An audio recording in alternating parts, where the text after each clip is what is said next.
Recentemente, nós tivemos aqui esse caso do André Dev, em que ele comentou, saiu até no vídeo do Lucas Montano, ele comentando que ganhou 1.159 por dia com essa stack aqui, com esse projeto. Então, até nesse vídeo, ele comenta qual que é a stack, e ele comenta algumas estratégias do próprio sistema que ele fez. É um sistema, pelo que eu entendi, que cria uma página sobre o casal, sobre a história do casal, e ele comenta que ele faturou mais de 50 mil reais num período que eu acho que é próximo de um mês. Enfim, é bem legal, acompanhem esse vídeo aqui. Só que o ponto que eu quero trazer é porque o modelo de microsas, muitas vezes, é um modelo ruim. E qual que seria o modelo adequado para um determinado contexto? Eu preciso que você entenda primeiro o contexto, ok? Contexto de um dev que tem conhecimento em tecnologia, ou então uma pessoa que quer ter conhecimento em tecnologia, mas não tem ainda, e quer faturar uma renda extra. Encara o microsas como uma renda extra, que ele vai ganhar ali R$ 1.000 por dia, ou R$ 200 por dia, ou 50 por dia. Beleza? Em que ainda não tem muita ideia do que fazer e não conhece de processos comerciais ou de marketing. É um dev. Ou uma pessoa com uma certa familiaridade com tecnologia.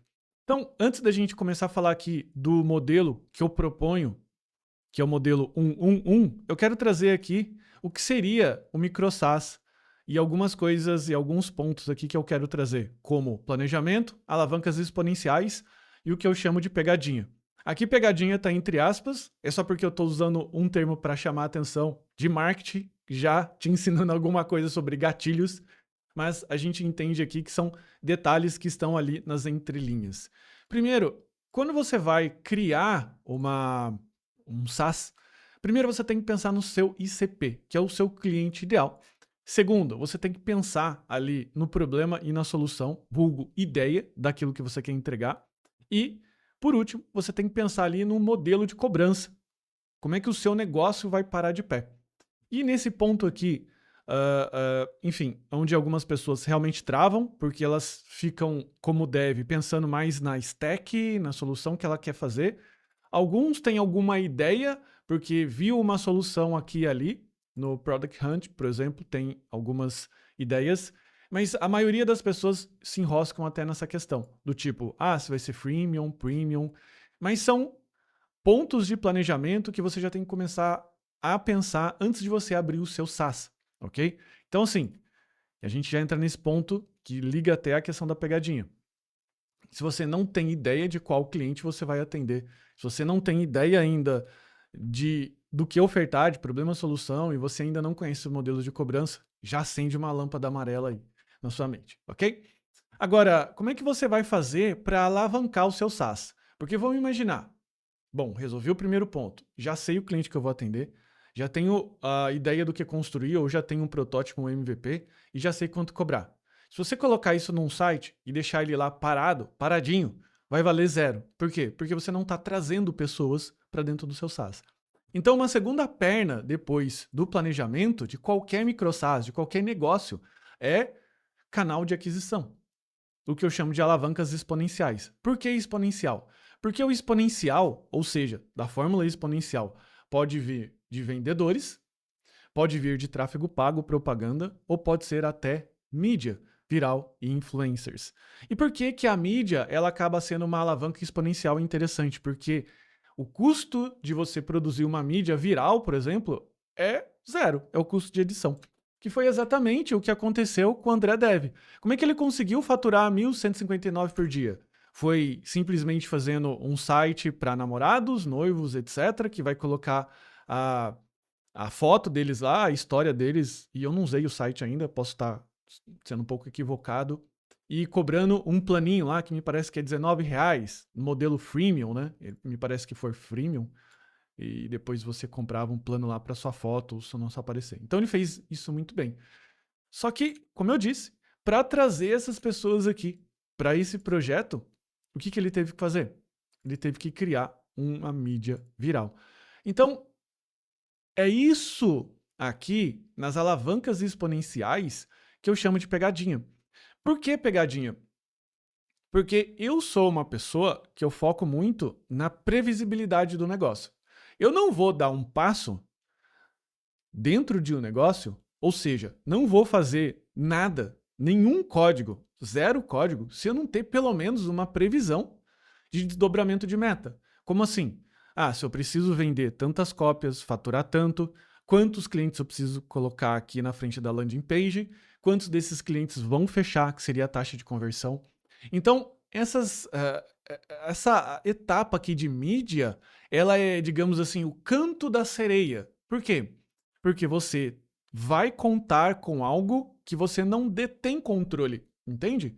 Tráfego pago eu tenho controle. Eu posso fazer o anúncio, posso colocar uma quantidade de dinheiro e depois de uma série de experimentos eu vou lá medir. Que na média, por exemplo, a cada R$ 10 que eu ganho, eu pago 5. Ou seja, 1 para 2 ou 2 para 1. Ou então, vendedores. Esse vendedor, de repente, do problema e solução que você está atacando, o nicho de negócio, sei lá, o cara já traz a carteira de clientes dele. Ou então, também é muito parecido com o tráfego pago, ele vai fazer cold calls lá, que são ligações frias, que ele vai pegar uma lista, vai desenvolver os clientes. Então, você entende que esse tipo de estratégia de aquisição, ela é um tipo de estratégia que ela é previsível. Agora, a mídia, como é que você prevê um efeito viral? É ótimo, lindo, maravilhoso. Mas como é que você pode fazer isso? Você ainda consegue alguma coisa com influencers, porque você faz um teste com influencer e se ele tiver uma certa viralidade dentro do público dele ali, é que ele se espalha rapidamente. Então eu vejo que quando você estiver pensando no microsas, você tiver com essa parte, com essa questão de planejamento resolvida, é um imperativo você conseguir resolver essa parte de alavanca exponencial e como que você vai fazer. Porque senão você pode acabar como a maioria dos SaaS que tem por aí. Por quê? Porque a maioria, né, das startups ou dos micro SaaS, isso aqui é um gráfico geral, 42% das startups falham no market need. Ou seja, o cara criou lá um baita de um planejamento, até colocou um tráfego pago, alguma coisa, mas ele acabou descobrindo que aquilo não funcionava. Entendeu? E tem mais. Dentro dessa etapa ainda pegadinha. O churn. O que seria o churn? Se você compra ali ou vende um plano, por exemplo, mensal, para o cliente pagar, que eu acho que era o caso ali do site de namoros, 19 por mês, a média de tempo que um cliente fica dentro do seu SaaS, pagando no mensal, e essa é a média geral, é em torno de 4 meses. É o que a gente chama de taxa de churn. A cada 4 meses, você precisa adquirir a mesma quantidade de cliente. E isso liga aqui de novo com a alavanca exponencial. Por quê? Porque se daqui a 4 meses, vamos supor que você fez a aquisição de 100 clientes, daqui a 4 meses, por essa estatística, a sua empresa vai estar faturando 0. Ou seja, todos os clientes foram embora daqui a 4 meses, considerando essa estatística aqui. E daí você vai precisar de mais alavanca exponencial. Então veja que a parte aqui de focar na stack é o menos importante. Por quê? Porque pouco importa a solução técnica que você está dando, como o próprio André aqui, de uma forma muito gentil, está abrindo para quem é dev, não estou desmerecendo o vídeo dele, mas eu quero dizer o seguinte, que pouco importa qual é a solução que você está dando, desde que as pessoas estejam dispostas a pagar por isso.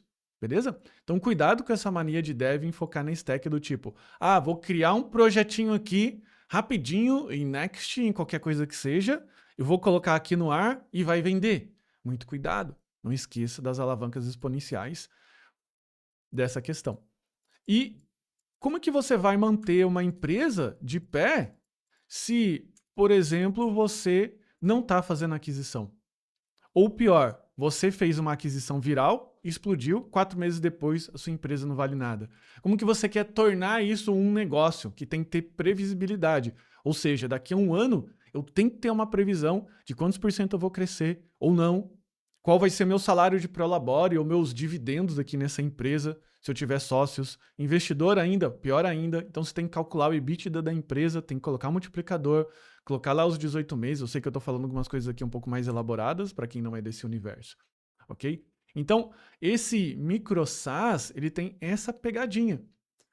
Então, cuidado com o conto da sereia para você que ainda não tem certeza desses pontos, ok? Se você já tem certeza, vai fundo, é um baita de um mercado. Não estou falando que o mercado de micro-SaaS é ruim. Só estou falando que você tem que tomar cuidado com várias desses pontos aqui, com planejamento, alavancas exponenciais, alguma dessas pegadinhas que eu coloquei aqui, ok? Beleza. Bom, se o micro-SaaS ele tem essas particularidades que você precisa entender antes de entrar nisso, o que seria o modelo 111, que eu acredito que é a resposta para resolver essa questão de quem tem essas limitações. Como eu disse, se você não tem, tranquilo, fecha o vídeo aqui, tudo que eu disse para você é um risco calculado que você já considerou, aliás. Agora, para quem não tem, bom, qual que seria o contrário de um micro-SaaS? Só para a gente entender. Seria serviço. Porque o micro-SaaS, na prática, ele é um software que faz o trabalho para alguém, só que de forma escalável e automatizada. Ou seja, se uma pessoa, no caso aqui do André, um namorado romântico ou uma namorada romântica, quisesse fazer isso por si, o que ele teria que fazer? Fazer a arte da landing page, teria que fazer o HTML, teria que publicar, então ele está vendendo essa conveniência. E isso é escalável porque é uma atividade pequenininha, desse tamanho. O André não precisa ficar, digamos assim, fazendo isso para cada namorado, para cada casal, porque senão ele não ia conseguir escalar R$19. Então, o modelo de serviço, ele bate aonde? Qual é uma das pegadinhas do modelo de prestação de serviço? Perca da escala, ok? Só que a perca da escala, ela pode ser corrigida, não 100%, mas um pouco, se você desenvolver um produto, um cliente e uma oferta. Porque qual é o problema da prestação de serviço? O problema da prestação de serviço é todo mês, quando você presta serviço para alguém interessado naquela sua habilidade, é ter que reiniciar o projeto todas as vezes, entende? Então, se você já tem um projetão, que é basicamente copiar, colar e adaptar, você foca num cliente e define uma oferta, é quase como se fosse um SaaS, que você vai colocar ali para o cliente rodar. Ou seja, você vai criar uma automação, você vai fazer isso rapidamente. E por que fazer rapidamente é importante? Porque você tem que compensar um pouco dessa escala perdida. Não só com o 111, mas também fazer isso com ferramentas que entregam isso rapidamente. Como? Com ferramentas de automação e ou low code. Porque o tempo de implantação é reduzido, você tem aumento da lucratividade, o menor risco de bug. Porque muitas vezes a gente vai desenvolvendo ali no código, copiando, colando, mas daqui a pouco a gente vai ver, putz, a gente jogou um bug lá e a gente tem que voltar para corrigir, é prejuízo, porque todas as vezes que eu volto para corrigir um bug, eu estou deixando de atender um cliente novo. Certo? E também tem a questão um pouco da limitação da liberdade de tempo, no caso da pegadinha de serviço produtizado. Só que a gente vai fazer aqui uma comparação, beleza? Primeiro, se você é um dev que você não tem muita ideia do que fazer e você se coloca à disposição de um serviço, quem entrega essa ideia é quem meio que está te contratando. Que ele vai falar assim, olha, eu preciso de uma automação que envia via WhatsApp aqui para você. Você precisou conceber essa ideia? Não, essa ideia veio concebida. E, né, que não precisa de uma ideia ser inovadora. E também você tem uma antecipação de receita, porque aquela pessoa que ela está te contratando, ela vai antecipar, muito provavelmente, o que ela pagaria em 1, 2, 3 anos de SaaS. Fazendo com que você não receba, por exemplo, R$5.000 em 1 ano e meio, mas sim no primeiro mês. Ou seja, se você trouxe esse cliente, você desenvolveu um produto para ele, você desenvolveu um serviço, no melhor estilo 111, que é copiar, colar e adaptar, ok? E ele te pagou, em comparação a um SaaS, é como se você tivesse antecipado a receita do SaaS. Ou seja, você trouxe caixa para sua empresa. E cara, caixa é tudo dentro de uma empresa. Antes do cliente, em termos de importância, vem o caixa. Porque sem caixa, você não consegue trabalhar, você não consegue comprar, você não consegue fazer aquisição de clientes, você não consegue fazer nada. Você corta o oxigênio da empresa. E eu vejo que muitas pessoas que querem se aventurar no universo de micro SaaS ou SaaS, elas não consideram essa questão do churn, ficam só ali encantadas com a facilidade do dinheiro fácil, porque normalmente todos esses micro SaaS que ganham muito dinheiro, eles tiveram um efeito viral, mas que depois isso acaba diminuindo, porque você manter a consistência de um viral é muito difícil. Você consegue fazer um vídeo viral toda semana? É muito difícil, né?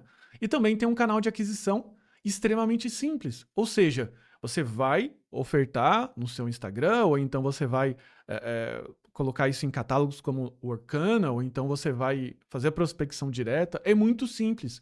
Por que que é simples? Porque o entendimento é simples. Quando você, como cliente, se propõe a comprar um SaaS, primeiro, para você colocar o seu cartão de crédito, você tem que entender o que aquela ferramenta faz.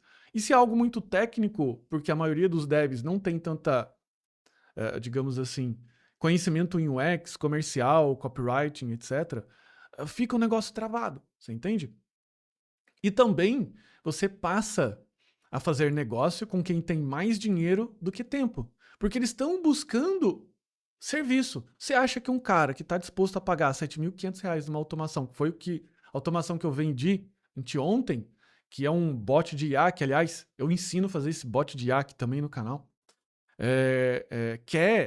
cara, eu não quero lidar com escrever prompts, eu não quero saber como conecta no WhatsApp, eu quero pagar para alguém entregar isso pronto. Por quê? Porque meu tempo vale muito mais que R$7.500. Só que para você, é só mais um bot que você copiou e colou. Então é um ganha-ganha, ok? E aqui vem o último ponto, que eu acho o ponto mais interessante de todos.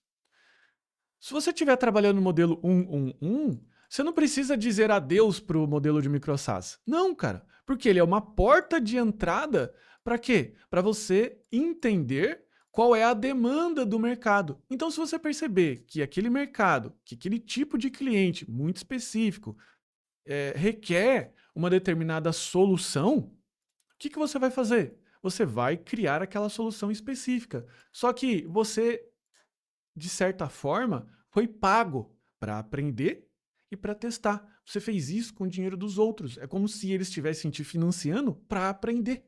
Entende? Então, dentro dessa perspectiva de quem ainda não tem tanta ideia, não tem tanta certeza, não sabe de modelos comerciais, começar no modelo 111 é muito mais em termos de previsibilidade, é muito mais previsível do que um microsas. E se a gente considerar que o seu tempo aqui na Terra é finito e que o maior custo é o custo da oportunidade, no sentido de que você tem que ficar fazendo um monte de coisas erradas, cara, fazer uma coisa certeira, que você vai ali faturar R$7.500 por semana, para quem está iniciando, para quem está começando, é muito mais interessante do que se aventurar no microsas, que vai ter alguns clientes a R$19,90, que daqui a 4 meses vai morrer. Entende?